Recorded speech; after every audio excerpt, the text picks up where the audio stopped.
How do executives decide which screenwriters are going to come in to pitch? Yeah, so this is where the who you know part kind of comes in, right? So going back to executives having to have a mental Rolodex, right? So their relationships with those agents or managers are how people are allowed to come in to pitch or how a screenplay will end up on your desk. So if I'm a screenwriter at home who has an idea, 9 times out of 10, because there's always that one, right? But 9 times out of 10, you're going to need some kind of representation to get you through that door.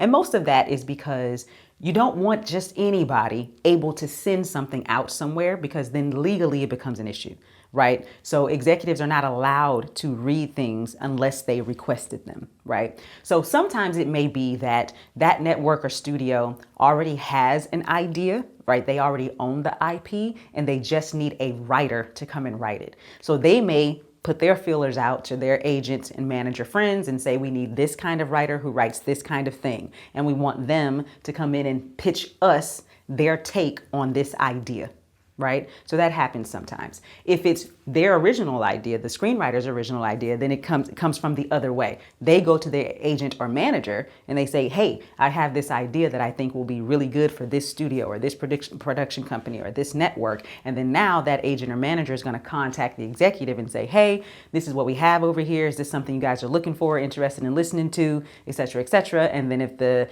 executive is like, yeah, come on in, then they'll set up the meeting. So a screenwriter should never try to just blindly send their work, not just because it's a bad idea where they could get their work stolen, but also it violates protocol. Yes, exactly. So most networks and studios don't have a submission process. The only way that you can get it in there is if you know that executive, like that's your uncle's cousin or whoever, right? And they say to you, yeah, send it over to me, right? Or because your agent or manager sent it for you. And that just helps with all of the legalities. If a studio or a network decides to read something, 9 times out of 10, they're going to send you some paperwork to sign off first that says, we're not going to steal your idea. Don't try to say we stole it, right? A lot of writers don't feel comfortable signing that, right? And so then if they don't feel comfortable signing it, then the network or the studio is not going to read it. And the reason that they have that, and I'm not going to get into the vocabulary and the jargon of the legalese, but it basically is saying to them, we read 1,000,000 zillion screenplays a day. We guarantee you we've read your idea before. So if you see it show up on the screen, it does not mean we stole your idea. Right? We could have already been working on an idea very similar. And so I was in a situation like that before where I even believed that they were going to take us to court for copyright infringement because we were asking people to come in to pitch. We had the idea, right? And we wanted them to come in, different people with different ideas to come and pitch their take on it, right? And so we didn't choose whoever's take, but we did choose someone else's. Now, we had the idea. So that means it was easy for plenty of people to have similar takes. Well, one particular group thought this is way too close to our take. So from their point of view, we had stolen their idea, right? Now, I don't know how far it went because I don't have anything to do with the litigation, right? But that kind of thing happens. And I think, especially lay people, which is why you need that agent or manager or lawyer or someone to play your go-between. As lay people, you are thinking, I have the most unique idea in the world and no one has ever thought about this before. And I think I've given this example here before where I was in 3 different states talking to 3 different people and 2 of them weren't screenwriters and they all pitched the same idea to me, all in the same couple of weeks. You know what I mean? So it's really hard to come with an extremely unique idea. And so because of that, you don't want to send your work out to anybody willy-nilly. You know what I mean? Because you just don't want to put yourself in that position. But it's also seen as unprofessional when you do it to these major, these major studios and networks, et cetera, because you're showing that you don't know what the process is, right? So you need to be able to have someone as your go-between to be able to get you into the door.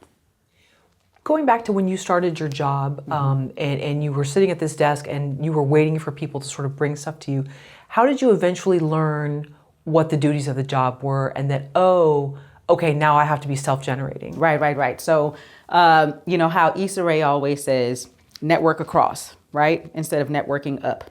And what that means is the people at the top don't have time for you, but the people who are in your same position do, right? So there was another woman at the time, her name was Corinne Huggins, and she was in the same position as me, but for a different department. But our desks were right next to each other.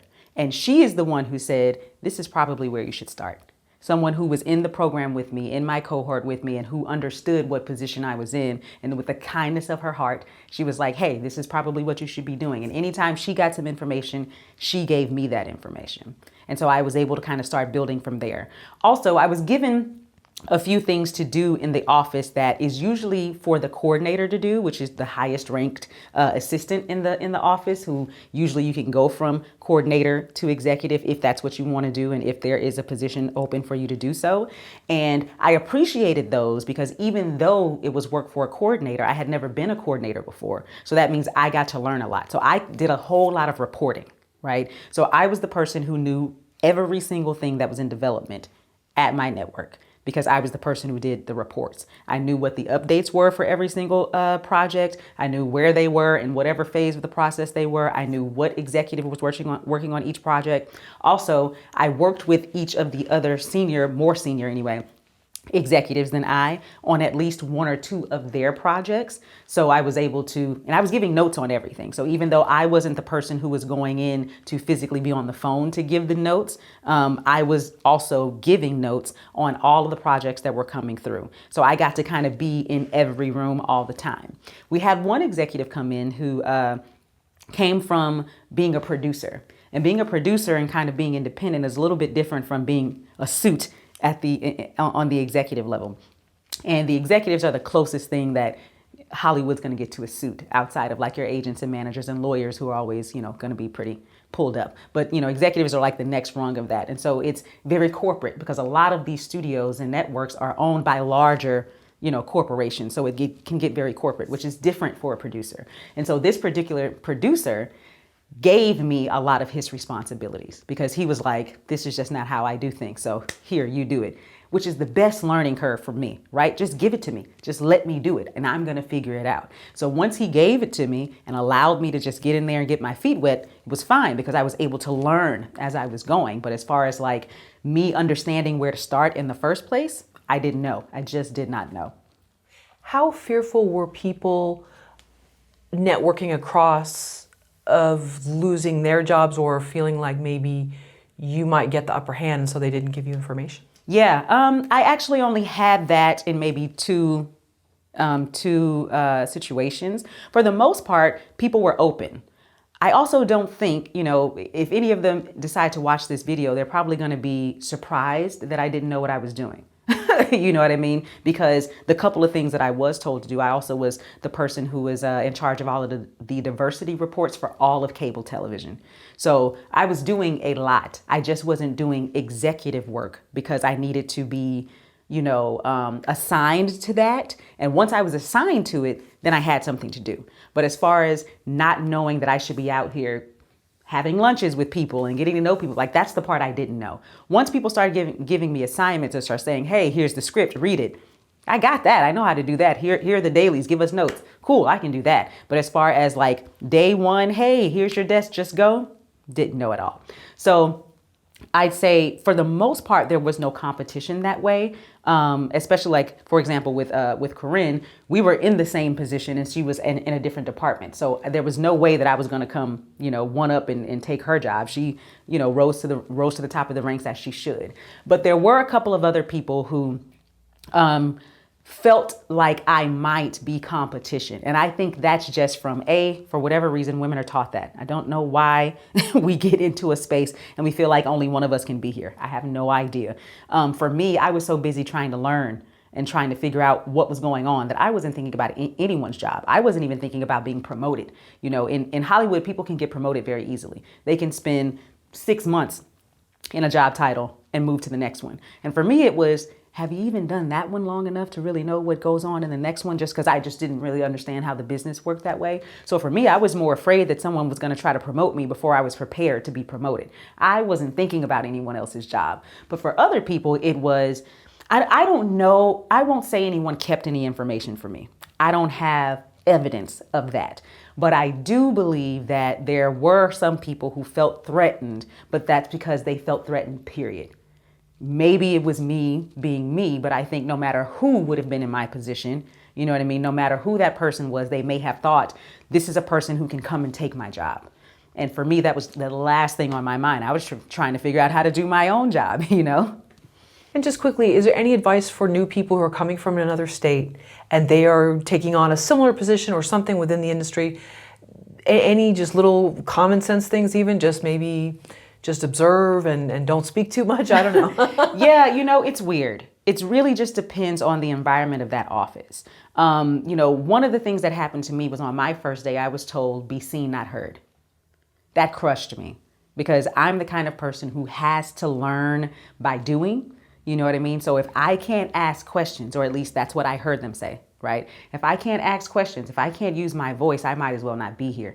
So that made me sink into myself, which was another reason why it took me so long to figure out what's my place here, because I didn't feel like I had anyone I could ask, right? Whereas some of the other people who were in my cohort were in places where they had people who were open to be able to say, yeah, if you have questions, come on and ask. Or if we're in a meeting and you want to add something, you can add it. Meanwhile, I don't know if everyone knew that I was told to be seen and not heard, but that put me in a place of, well, I'm not going to say it. Like, I'm not supposed to say anything. Should I be saying something? Right? And you never want anyone who works with you, for you, under you, on the side of you to feel like their voice doesn't matter. And that's how I felt. So not only am I dealing with the fact that I'm new to this and I came into this program expecting to learn, to be taught, and realizing that, well, actually it's not a program, it's a job. So you're just supposed to hit the ground running. So that was already, you know, a punch in the face. Here I am at a brick wall. But then I was also told, be seen, not heard. Well, if I don't know what I'm doing and I can't ask any questions, what am I supposed to do? And so it took me a little while to get over that. Maybe if I, you know, this is also a thing about possibly being a woman, you know, possibly being young. I was 26 or something like that. You know, I didn't know if this was a go to HR kind of thing. You know what I mean? I didn't know if I was supposed to tattle on people. You know what I'm saying? I didn't know if I was supposed to be, you know, saying something to somebody so that I could be getting more. So that's why I was so thankful that Corinne was there to be able to say, hey, do this, try this. Why don't you try this out? And so I think you just have to figure out your environment. You have to figure out if there are people who are open, because there were other people who were open who I could go to and ask questions to, but I need to figure out what questions to ask. This was also during a time where YouTube was decently new, you know what I mean? So it's not like there were executives on YouTube talking about what it was to be an executive. Like I said, I didn't even know what development was. And if I typed in development, everything but screenwriting came up, everything but Hollywood came up, you know? So as far as figuring out where my other resources were, I felt like I was at a standstill. Maybe there was a place that I could have gone and I just didn't know it existed. But nowadays, there's way too much information out there for you, right? Like there are places where you can find information about what your job title is or your job role is or what you should be doing or where you should be starting. But if you can't find that in external resources, then find someone who is there, who has done that job before, who, who can be your mentor, that you can have someone who you can ask questions of, because how are you going to learn if you can't ask? And I love what you said earlier. You said, each office is different. And so sometimes it's just knowing what these unspoken rules are. Yeah. And that takes time to learn. Yeah, it takes a lot of time to learn. And in Hollywood, because there's so much ego and because there's so much money and there's so much hierarchy, etc., it's really something you got to figure out. Is this a place where I can walk in, man or woman, young or old? Is this a place I can walk in and just start talking? You know what I mean? Or is this a place where I need to just kind of sit back, figure out what my place is here? And, and then execute after that. But, figuring out if a room is going to be welcoming or not. It's the same thing if you get on a writing staff.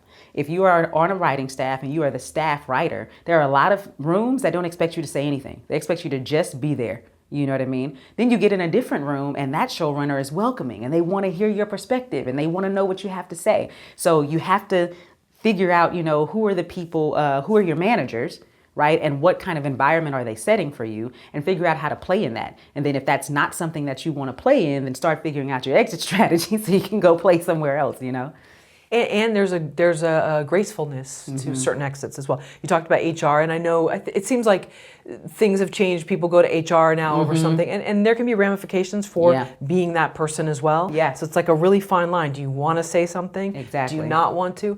But there can be ways to exit situations gracefully. Yeah. And I haven't always been the best at that, and I'm sure other people haven't either. And it can really follow you. And it's one of the reasons that I left the business. It's one of the reasons. So I've told this story before, but I left the business so that I could go do musical theater and dance companies, right? Which was always a dream of mine. But at this age, I'm thinking I'm in my career. That dream is gone, right? So that dream kind of came back around at a moment of transition for me anyway. I felt like I had learned everything that I needed to learn from this particular place. And I wanted to then take those skills somewhere else because I didn't feel comfortable at this place. And even though I was 26 and had been told, be seen and not heard, I didn't feel like I needed to go in and make declarations about what I was feeling. I was born in the 80s. Your feelings stay at home. You know what I mean? You don't come into your job talking about how people are making you feel. Who cares? Get the job done. If you don't want to be here, go somewhere else, right? So I was in a place of deciding to go somewhere else. And then this whole opportunity to do something different came up, and I did it. But when I came back, I also came back at 36 or 7, right? So it's a whole decade later. I'm a totally different woman. I'm far more confident than I was. And that's one of the reasons when I came back, I knew that I wanted to be at a place that needed me, a place that was going to hear my voice, a place that was going to respect what I had to give. I did not want to be receiving a paycheck to just be a number in the room.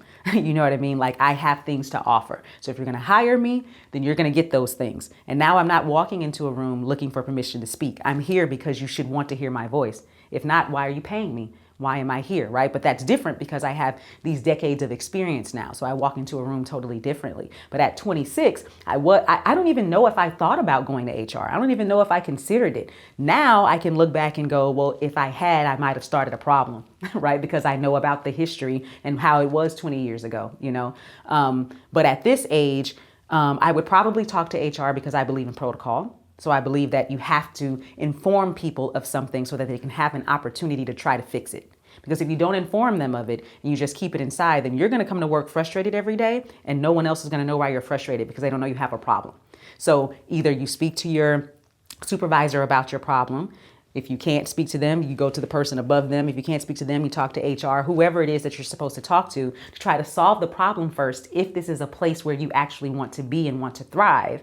And if you then can't figure it out, or if it does backfire on you because it can get very political, then you start to figure out what your exit is. But again, like you said, that exit can be graceful. It doesn't have to be, well, I'm leaving because of this and you did that and blah, blah, blah. If you get an exit interview and they ask you why you're leaving, give them the facts on why you're leaving, and then leave. But it doesn't have to be a moment where you're giving it to the man, you know what I mean, on your way out. So when I did do my exit interview, I did inform HR at that time what my whole experience was. And even she said to me, oh my gosh, why didn't you come to us sooner? You know what I mean? But for me, it just hadn't crossed my mind. I hadn't even thought about it. But I did want to give the feedback on the way out because I didn't want someone else to have my experience.